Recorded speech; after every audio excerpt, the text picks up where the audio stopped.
Hi friends, welcome back to our channel. ఈరోజు మన ఛానల్లో రెసిపీ వచ్చేసి కదంబం. దేవీ నవరాత్రుల్లో అమ్మవారికి 7వ రోజు మనం కదంబాన్ని నైవేద్యంగా సమర్పిస్తామండి. ప్రసాదంగానే కాకుండా కదంబాన్ని టిఫిన్లోను లంచ్లో కూడా ప్రిపేర్ చేసుకోవచ్చు. అన్ని కూరగాయలతో చాలా హెల్దీ రెసిపీ అండి. ఈ రెసిపీని ఎలా చేయాలో ఇప్పుడు చూసేద్దాం.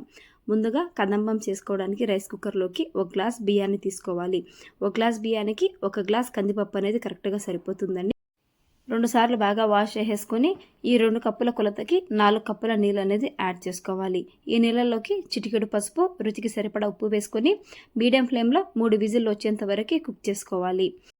రైస్ ఉడికేంత వరకు కూరగాయలను ఉడికించుకుందాము. వేరొక గిన్నెలోకి 10 గుమ్మడికాయ ముక్కలు, 8 నుంచి 6 మునక్కాయ ముక్కలు, 10 ఆలు ముక్కలు, 8 నుంచి 10 క్యారెట్ ముక్కలు, ఒక పెద్ద సైజు ఉండే టమాటో, అలాగే చిన్నగా కట్ చేసి పెట్టుకున్న బెండకాయలు ఒక 2 నుంచి 3 క్వాంటిటీ అండి. అలాగే సన్నగా కట్ చేసి పెట్టుకున్న సోరకాయ 10 నుంచి 12 ముక్కలు.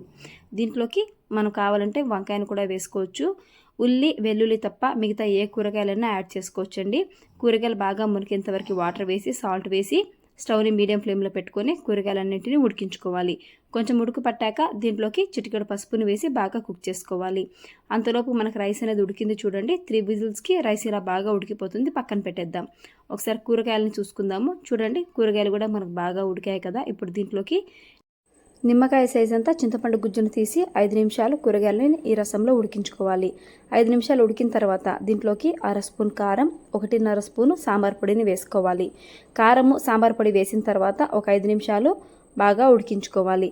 కారం కొంచెం పచ్చివాసన రాకుండా బాగా వేగాక దీంట్లోకి ముందుగా ఉడికించి పెట్టుకున్న అన్నాన్ని, పప్పుని కలుపుకోవాలి. ఈ మిశ్రమాన్ని బాగా మిక్స్ చేసుకోవాలండి.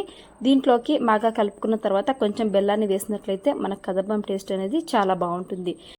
కదంబం మరి గట్టిగా ఉండకూడదు, మరి పలచగా ఉండకూడదు. చూపిస్తున్న కన్సిస్టెన్సీలో ఉండాలి. మరోపక్క తాలింపుకి కడాయి పెట్టేసుకుందాం.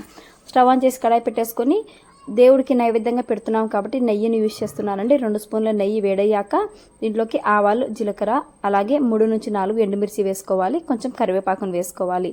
ఈ పోపు అంతా బాగా వేగాక స్టవ్ ఆఫ్ చేసి ఇంగువ వేసేసుకొని బాగా కలిపేసుకొని మనం ఉడుకుతున్న కదంబంలోకి యాడ్ చేసేసుకోవాలి. కదంబంని లో ఫ్లేమ్లో పెట్టేసుకొని తాలింపు వేసాక ఒక 5 నిమిషాలు ఉడకపెట్టుకుంటే సరిపోతుందండి. బాగా కలిపేసుకోవాలి. తాలింపు బాగా పట్టించి 5 నిమిషాలు ఉడికించుకున్న తర్వాత స్టవ్ ఆఫ్ చేసి సర్వ్ చేసేసుకోవడమే.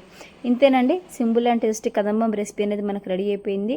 ఈ రెసిపీ మీకు నచ్చినట్లయితే మీరు ఒకసారి ట్రై చేయండి. దేవి నవరాత్రుల్లో అమ్మవారికి ప్రసాదంగా చేసి పెట్టండి. మీకు ఎలా వచ్చిందో నాకు కామెంట్ చేయండి.